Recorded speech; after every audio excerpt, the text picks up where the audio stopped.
Right, good afternoon, everyone. It's now 5 minutes past, so we'll make a start on the webinar for this afternoon. And if anyone else is late joining us, my colleague Amy, I'm sure we'll be able to admit them. So thank you very much for joining us. My name's Tom Stuckey. I'm a partner at Westcott's, and the webinar this afternoon will be presented by myself and also my fellow partner, Nick Smythe.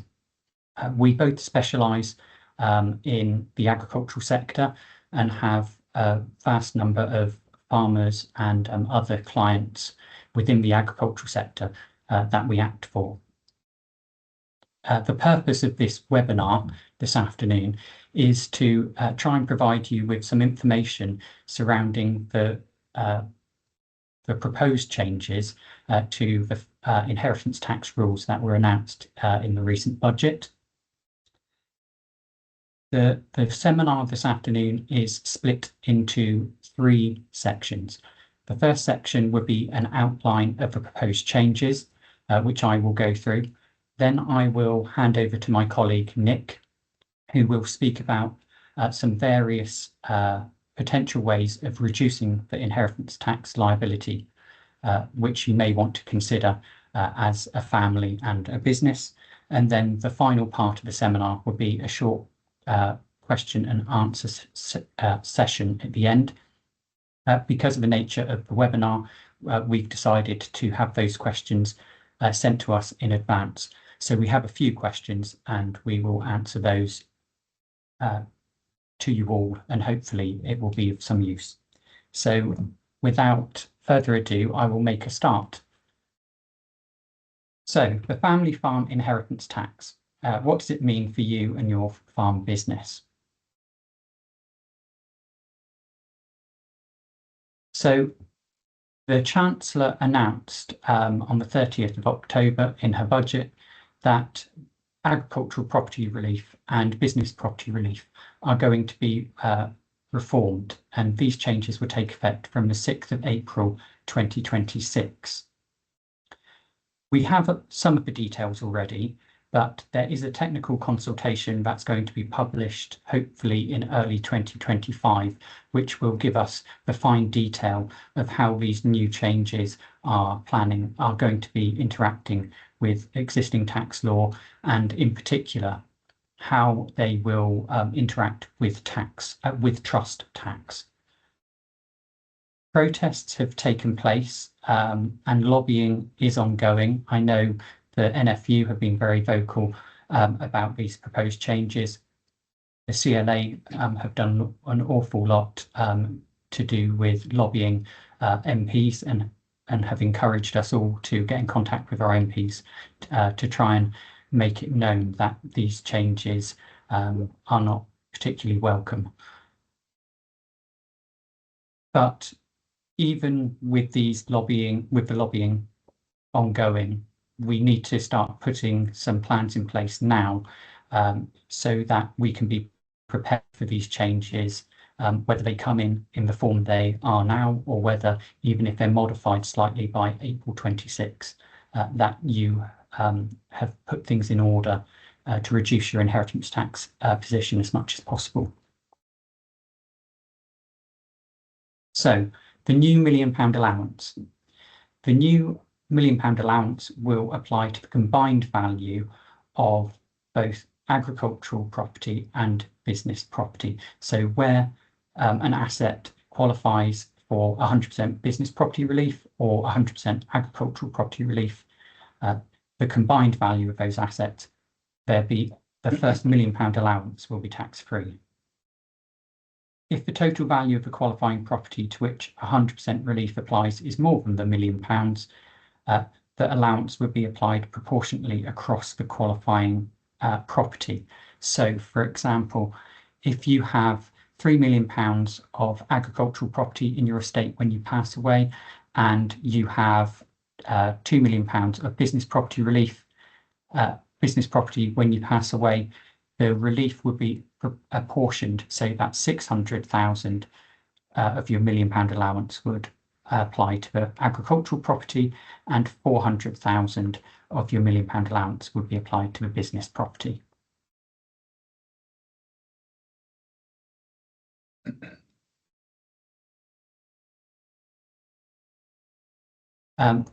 Assets that automatically receive the 50% relief will not be impacted by these new rules. So, for example, where you have an asset owned personally, but it is used by a partnership that you're a partner in, that asset currently qualifies for business property relief at 50%, and it will continue to do so in the future and won't use up the £1 million allowance. One important thing to note, which is different to the normal 325,000 nil rate band, is that this £1 million allowance is not transferable between spouses and civil partners.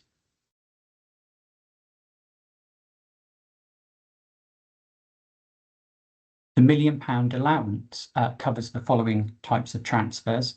So where there's a lifetime transfer to individuals in the 7 years before death, known as a potentially exempt transfer. It applies to chargeable lifetime transfers where there's an immediate lifetime charge. For example, if you've put assets into a discretionary trust.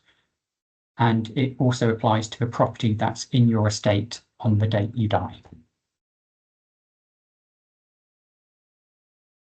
So the rates of relief for the first £1 million, the rate of relief will continue at its current rate. So if you have an estate that's just £1 million of agricultural property and nothing more, you're safe and there wouldn't be any inheritance tax to pay.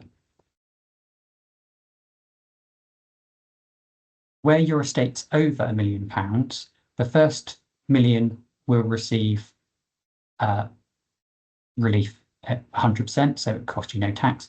But anything above that, so for example, if you had a £2 million estate, the first £1 million is at 0, the second £1 million is at a 50% relief, which means an effective rate of tax of 20%. So there'd be a £200,000 inheritance tax bill on an estate of £2 million worth of agricultural property.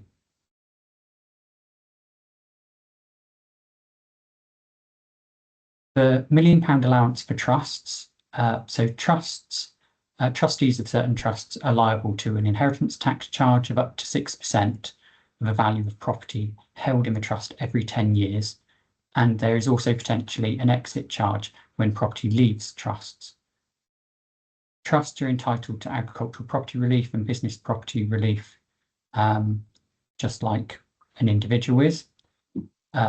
There will be a combined £1 million allowance for trustees on the value of qualifying property to which 100% relief applies, and on 10-year anniversary charges and exit charges. So it's consistent with the treatment for qualifying property for individuals when they die. As I mentioned earlier, the government's planning to release a technical consultation in early 2025 detailing how exactly these rules are going to interact with trusts. It may be the case that settlers have set up more than one trust comprising of qualifying business property and or agricultural property before the announcement was made on the 30th of October 2024. And in which case, from the 6th of April 2026, each of those trusts will have its own £1 million allowance for assets that qualify for 100% relief.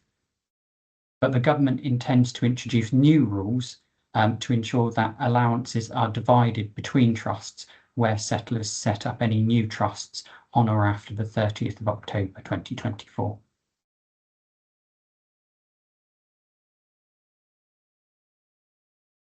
So the new rules will apply for lifetime transfers on or after the 30th of October 2024 if a donor dies on or after the 6th of April 2026, and that's in order to prevent forestalling.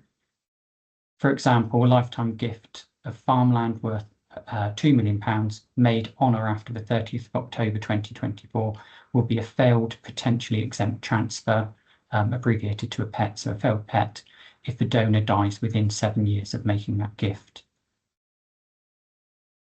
100% relief would apply to the first £1 million, 50% to the next £1 million under the new rules. Once the person has If the person makes a gift and manages to survive at least 3 years, however, they will get the benefit of some taper relief. And my colleague Nick will mention those rules in more detail later on. It's important to note that estates will continue to benefit from a normal nil rate band.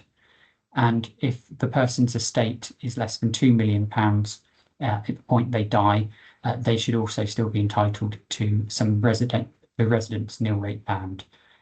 Other exemptions, such as transfers between spouses and civil partners, haven't changed for this 325,000 and the 175,000 residential nil rate band. So those can still be transferred between husband and wife. Transfers to individuals more than 7 years before death will continue to fall outside of the scope of inheritance tax in the normal way, so that hasn't changed either. Payment of tax. So even if after trying to do as much inheritance tax planning to reduce your liabilities as much as possible, it still ends up perhaps that there is an inheritance tax bill to pay.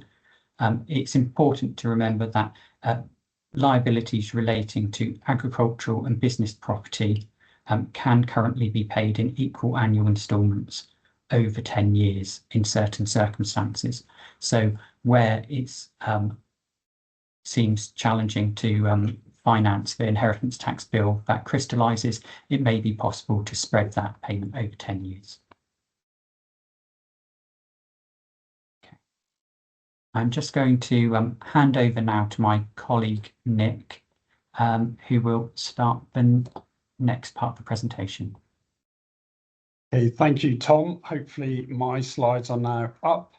I think the important thing to understand is what impact do these proposed changes have on the planning that we do for our farmers in respect of inheritance tax. Previously, the rules before the budget meant that holding agricultural property in your estate did not give you any problem from an inheritance tax point of view in most cases. Be fully relieved, and in fact the tax rules encouraged you in some respects to hold on to agricultural property until the date of death. You get a nice free tax-free uplift of value for capital gains tax passing the assets on at death. The proposed changes in the budget change all of that and effectively turn it on its head. Now holding agricultural property can cause an inheritance tax problem. So we need to acknowledge that there is a potential problem with holding agricultural property and devise a new plan for dealing with that. And I think now a plan will much more involve looking at how we can give away agricultural property sooner and ensuring against the inheritance tax risk that applies in the meantime. Just to show what the impact of the proposed changes mean for an estate, here's an example where we have a single farmer with a farm estate worth 2.5 million and a farmhouse worth 450,000, so a total estate of 2.95 million. Under the current rules, agricultural value will be covered by agricultural relief. So all of the value of the farm and the agricultural value of the farmhouse will be covered. It's a normal approach that where you have a farmhouse, it's accepted that 2/3 of the value is agricultural value and 1/3 of the value is just nice house somewhere to live value. So 300 of the farmhouse will be covered, giving you total agricultural relief of 2.8 million.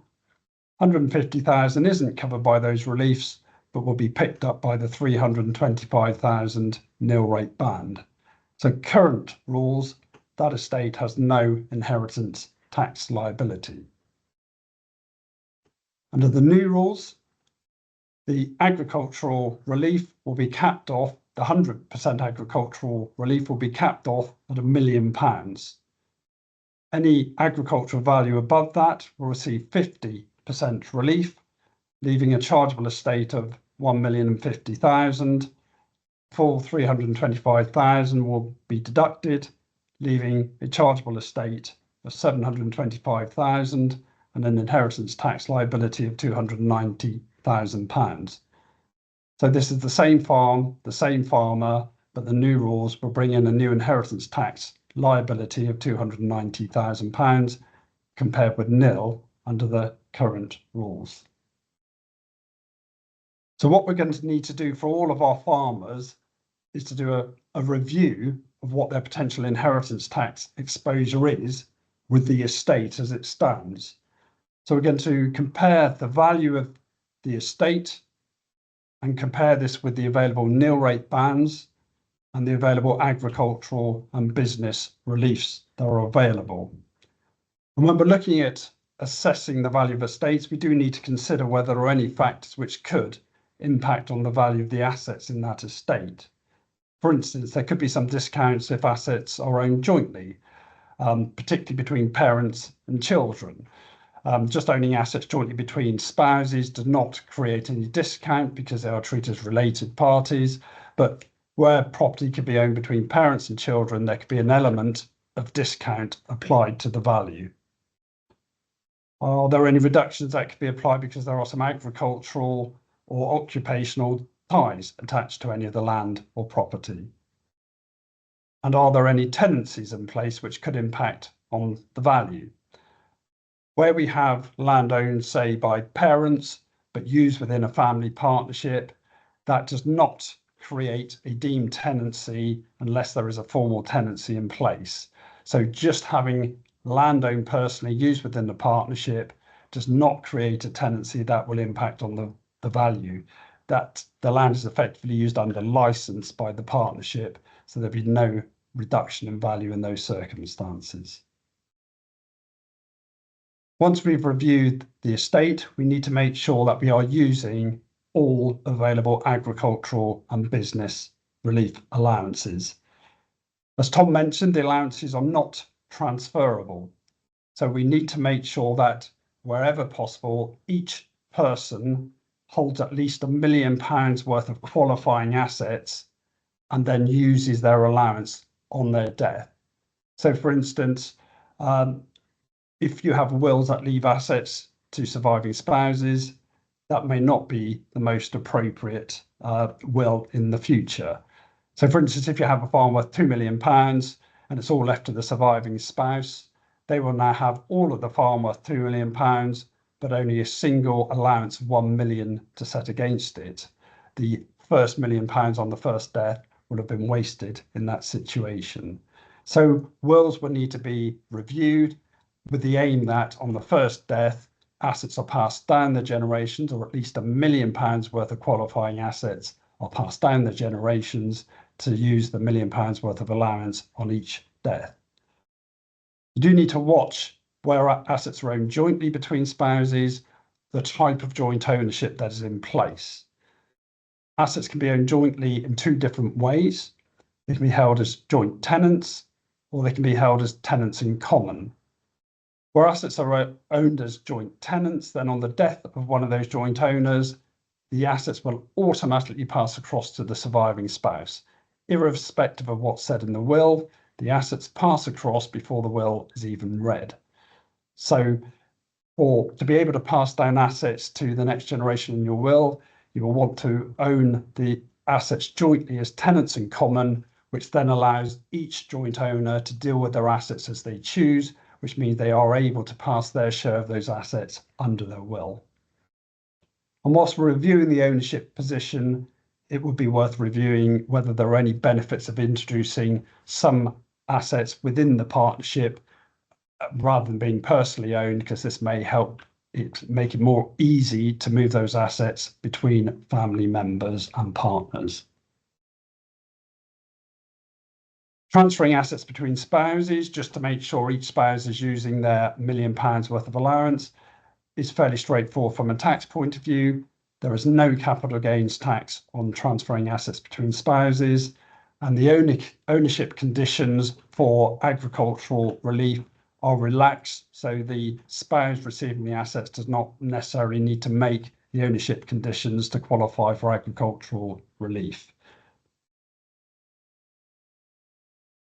To see what impact this restructuring to give joint ownership to ensure using both agricultural allowances can mean in practice. So here we have an estate which is currently owned just in the name of the husband, Mr. Farmer. So total estate 4.2 million. He will receive 100% agricultural relief on £1 million worth of that estate and 50% relief on the balance, leaving a chargeable estate of 1.6 million, has nil rate band for him and his spouse available, taxable estate of 950,000, giving an inheritance tax liability of £380,000. If we restructure that estate to put it into joint ownership between Mr. and Mrs., they will each have an estate worth 2.1 million, and now will each have their own £1 million worth of agricultural allowance at 100%, the balance at 50% relief, leaving chargeable estates in each of their hands of £550,000. They each have their nil rate band of £325,000. And because their estate's been brought closer to £2 million, that will reinstate some of the residential nil rate band, £125,000 each, taxable estate of £100,000 in each of their hands, an inheritance tax liability of £40,000 for each of them, £80,000 in total. So by restructuring the ownership, we've reduced the inheritance tax liability by £300,000 by bringing an extra £1 million worth of agricultural allowance into play and by bringing some additional residential nil rate band into play. But even in this situation, we've done some restructuring to maximise the availability of the agricultural reliefs between the spouses, but there is still an inheritance tax exposure, £80,000. And so in that situation, we have to look at what else we can do with respect to that estate. And what the options we will now be looking at is moving some assets down to the next generation with the aim of surviving 7 years, at which point those assets fall out of your estate for inheritance tax. And if we do that with sufficient assets, we can aim to get the chargeable estate down to a level which is covered by the available reliefs and nil rate bands. Even if we don't survive 7 years, there are some benefits that can be received from an inheritance tax point of view if you survive 3 years from the date of gift. The rate of inheritance tax is reduced by 20% after 3 years, and then 20% each year after that, down to 0 after 7 years. So the effective rate of inheritance tax on agricultural property is 20%. If you make a gift within the first 3 years, that 20% is the rate that will apply. If you survive for more than 3 years from the date of gift, that 20% rate is reduced by 20% down to 16, and so on for each year until we reach 7 years, at which point it becomes 0 and falls out of your estate altogether. So with respect to making transfers to children, gifts between family members in the first instance are treated as market value transfers and can trigger a capital gains tax on that transfer. With respect to agricultural property, holdover relief should be available, which will allow you to avoid a capital gain arising on that transfer to children. Just need to watch the position where there are borrowings attached to land. If the transfer involves transferring some land and your children taking on a share of the borrowings as a part of that transfer, then the amount of borrowing that is taken on by your children would be treated as deemed consideration for the land that they've been transferred, and whether it's deemed consideration, that can impact on the amount of holdover relief that can be claimed. For a gift to be effective for inheritance tax, the donor can receive no future benefit from the asset that's been given away. So we have to make sure that where land is given to children, the parents who have given it away receive no further benefit. Where the land is used within a family partnership in which the parents are partners, we need to make sure that we are showing that a rent is being paid by the partnership to the land owning children.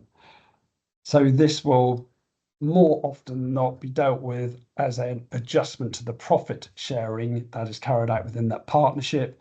So there'd be a prior share of profit allocated to the children who now own the land to represent the rent that they're entitled to, and then the balance of the profit will be split between the partners in the normal way. Giving away assets to children can also potentially bring an estate down towards the 2 million mark, at which point the additional residential nil rate band comes back into play. And just from a non-tax point of view, it could also remove those assets from the risk of being used for care home fees if that ever becomes relevant in the future. Sometimes it may not be appropriate at the current time to pass assets to children. So you may want to move assets out of your estate to start the 7-year clock ticking for inheritance tax, but for various reasons, it's not appropriate to pass it down to children. They may not be in a stable relationship. They may not be old enough to receive the level of assets that we're talking about. In those situations, it may be that trusts could be considered. This allows you to move the assets out of your estate to start the 7-year clock ticking, but doesn't transfer it directly to children. It transfers it into a trust where those assets can be held until it's appropriate to move them on to children at a later stage. As Tom mentioned, there are inheritance tax charges that can apply to trusts. Every 10 years, there is a charge to inheritance tax, and there can be further inheritance tax charge on taking those assets out of the trust.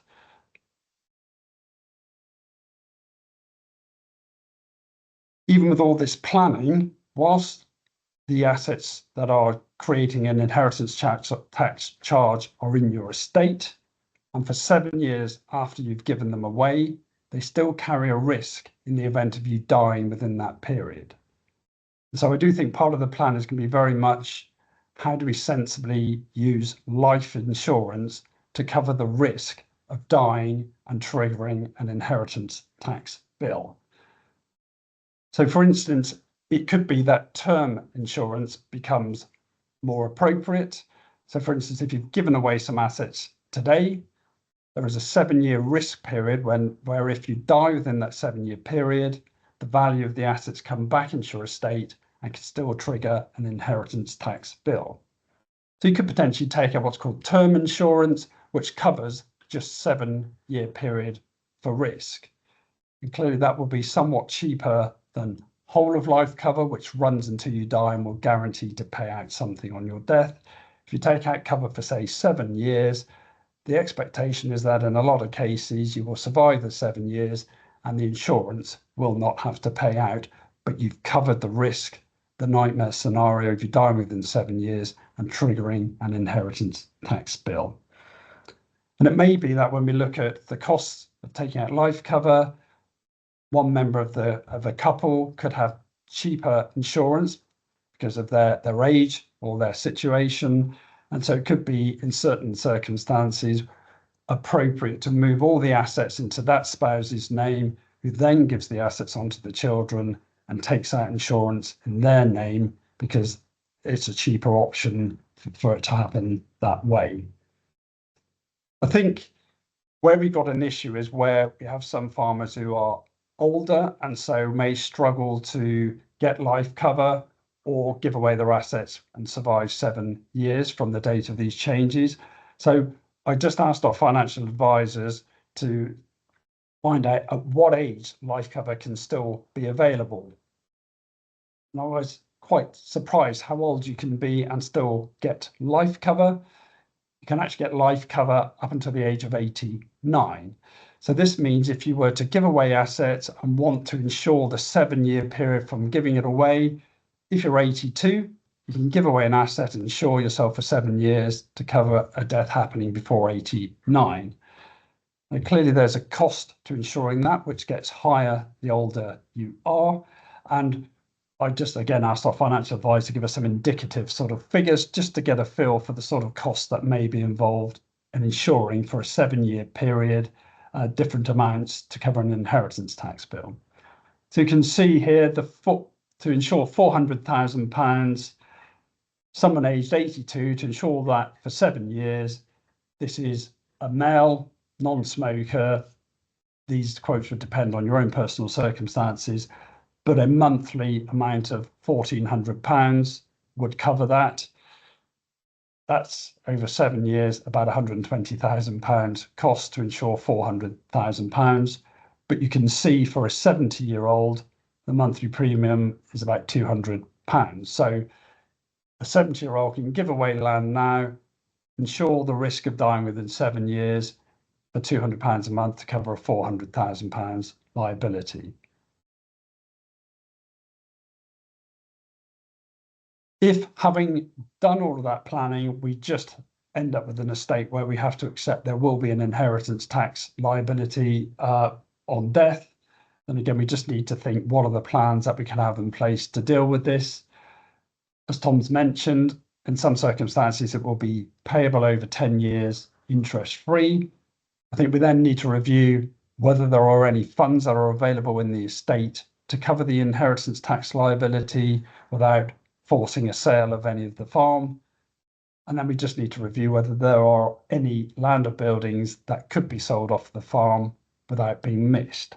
Quite often farms will have a few acres of land which they prefer not to sell, but they do feel that if we sold them, we wouldn't miss them hugely and it wouldn't have a massive impact on the farm. So I think in summary, the aim has to be, firstly, arrange the estate so we're making use of all available agricultural and business relief allowances. And if having done that is still an exposure to inheritance tax, it's looking to give away the assets with the aim of surviving 7 years and then ensuring the risk of death in the meantime. That's the end of my slides. Thank you very much, Nick. For the third section of this webinar, we just wanted to answer a few questions that have been raised. The first one, which has come to us, relates to agricultural property relief. Someone just wanted us to clarify how the rules work surrounding the owner-occupied 2-year rule and farmland owned for 7 years rule, and whether this is altered at all. Nick, did you want to answer that one? Yeah, I can pick that one up. Basically, to qualify for agricultural relief, there are ownership conditions that have to be met. Where you farm the land yourself, so the owner of the land is the person who actually actively farms that land. The land needs to be held for 2 years prior to death to qualify for agricultural relief. If the land is farmed by someone other than the owner, so effectively they rent it out for someone else to farm, then they need to hold that land for 7 years prior to death to qualify for the relief. So any agricultural land that's been held for more than 7 years meets those conditions. Whether you're farming it yourself or someone else is farming it, you've reached the 7-year period. And those rules haven't changed, so it's the same occupation rules in place following the budget changes. So again, to qualify for agricultural relief, farm it in hand, 2-year ownership condition, farmed by somebody other than the owner, 7-year ownership condition. Thank you, Nick. That's great. So just to clarify for the person who asked the question, those rules haven't actually altered at all with this new budget announcement. Those rules were in place already, and as far as we're aware, they will continue like that going forwards. It is useful to note, however, that in Nick's slides earlier, one of the useful tax planning measures was the transfer between spouses. There are special rules in place, which means that if you were the spouse receiving a gift of agricultural property, you wouldn't need to wait 2 years for that to qualify in your own right. You very helpfully sort of inherit your spouse's ownership period as well. So there isn't even a window of risk there for that type of transfer. I would just mention, Tom, on that is the case for agricultural relief, where there isn't that window of risk. That isn't the case for business relief. So where you are relying on business relief, a transfer between spouses, you do just need to watch the 2-year occupation and ownership condition for the receiving spouse to be in a position to qualify for business relief. So there could be an element of risk in the 2 years following that gift for business relief. And again, that might be something that you'd have to review and possibly insure the risk of, the receiving spouse dying within that 2-year period and not qualifying for business relief in that time. Thank you, Nick. The second question that has come into us is, could we clarify how an estate is valued for inheritance tax purposes? And I think that the question, this question fundamentally relates around what makes up the estate and how liabilities and other debts are treated within the estate. So you've got to remember, if you are looking at the value of the estate, it's the net value of all assets less borrowings that the person had at the point they died.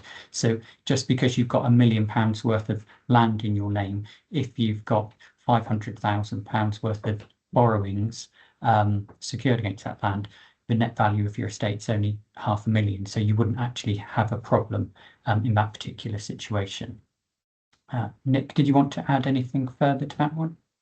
No, I think the point has been raised with other questions, is just who actually values the land for these purposes, and for probate purposes, it would normally be a professional valuer be engaged to carry out that value.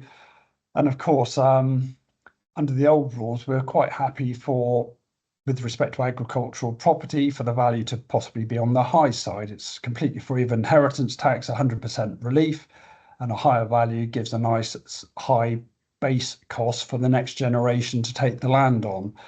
Clearly, that's going to be different under the new rules, where we might be pushing for the lower end of the range to be the value that is agreed for probate, because, as we've said, these assets could potentially be creating an inheritance tax liability in your estate now. So it will be professional valuers carrying out the valuation for probate, possibly with a slightly different slant on which direction they're pushing their valuations.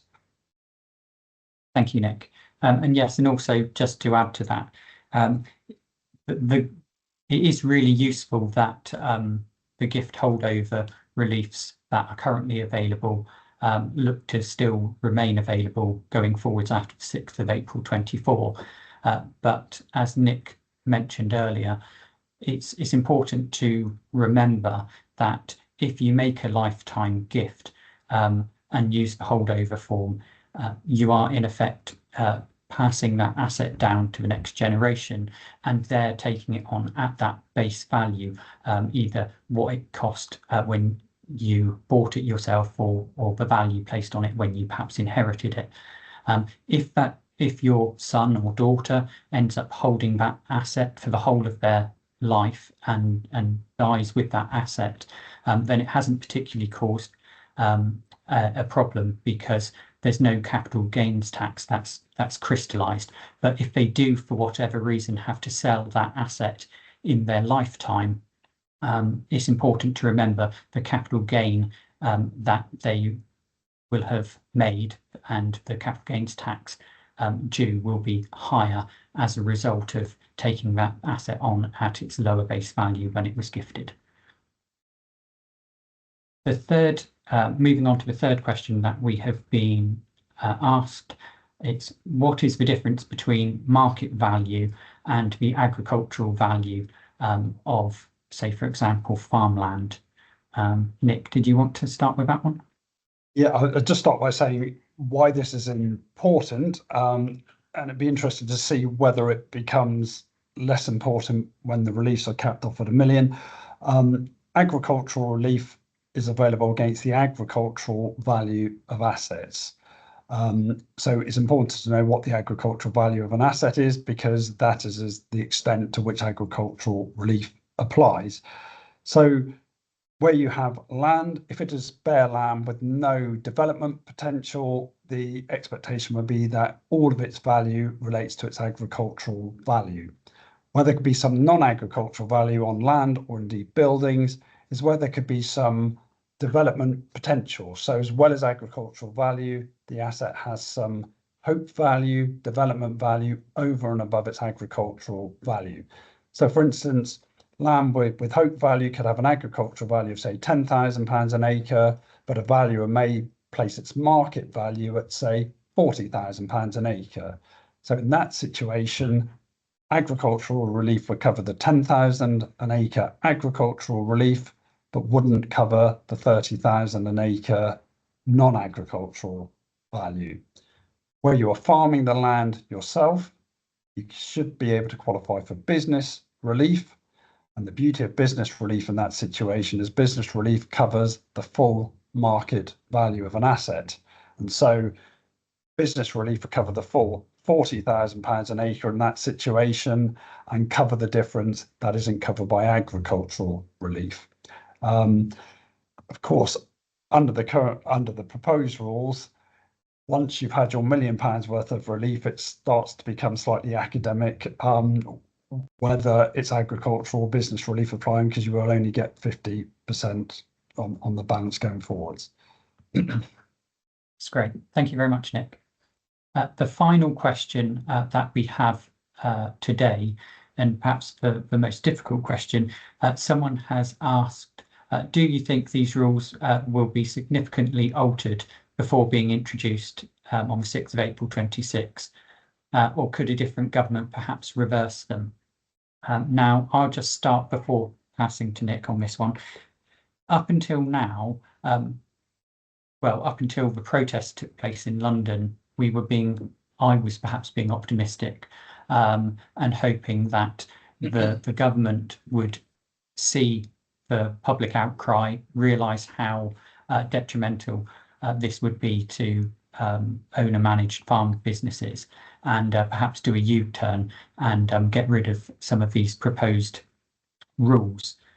However, despite the protests that were organised and also the lobbying that's been taking place behind closed doors ever since, there's very little indication from the government to suggest that they're actually going to change their mind on this one. And for that reason, Westcott's felt it was important to get this information out to as many people as possible, which is why we've been doing in-person seminars and also this webinar, just to try and get this information across and explain what it might mean for those businesses. Nick, did you want to add anything?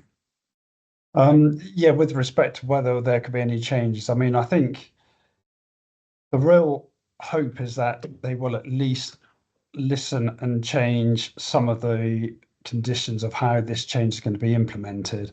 I think we can have different views on where they're trying to get to. And I think for farmers who are young enough when these changes come in place, there are things we can do about it. You can look to give away farms, and so there may be some positives that come out of these changes. Farms get passed down the generations maybe sooner than they do under the current rules. So you can possibly look to give away survive 7 years and remove the problem that way. Or if you're young enough, you can possibly at a reasonable cost insure the inheritance tax risk that goes with holding on to the land in the meantime. I think the real nasty in these changes are for the older farmers who currently own the farm. When these changes kick in, they may not be able to insure for the next 7 years, and indeed they may not be expecting to survive 7 years from the date of these changes, in which case if they're holding the farm at the point that these changes come in, there is an inheritance tax bill and no opportunity to do anything about it. So at the very least, you would like to think there could be some softening of the implementation of these changes. I mean, there are some pretty horrendous consequences of these changes. You could have somebody who dies on the 5th of April 2026, has no inheritance tax liability because the current rules apply. They die 1 day later on the 6th of April, and they could have a significant inheritance tax bill because the new rules apply from that date. and any set of rules which actually puts people in that position where one day later you have a massive tax bill for your family, which could impact on the farm. I just do not think is a reasonable way for any tax system to work. So I think it's very important that wherever possible, we do feedback through MPs and lobbying to make sure they understand the impact of these changes and the way the changes are being implemented. You would normally expect some sort of transitional rules to soften that sort of cliff edge position. But whether there could be any more significant changes or any at all, we just have to wait and see. Thank you, Nick. That's great. So that concludes our presentation this afternoon. If there's, as more news and updates become available, and when the conclusion of the technical review takes place in 2025, we'll obviously keep you informed of those changes. But for now, I would just like to thank you for attending on behalf of Nick and myself. And then after we have finished today, our team will arrange for a recording and for the slides to be sent to the email address that you have provided to us. So thank you very much, everyone. Goodbye. Thank you. Bye.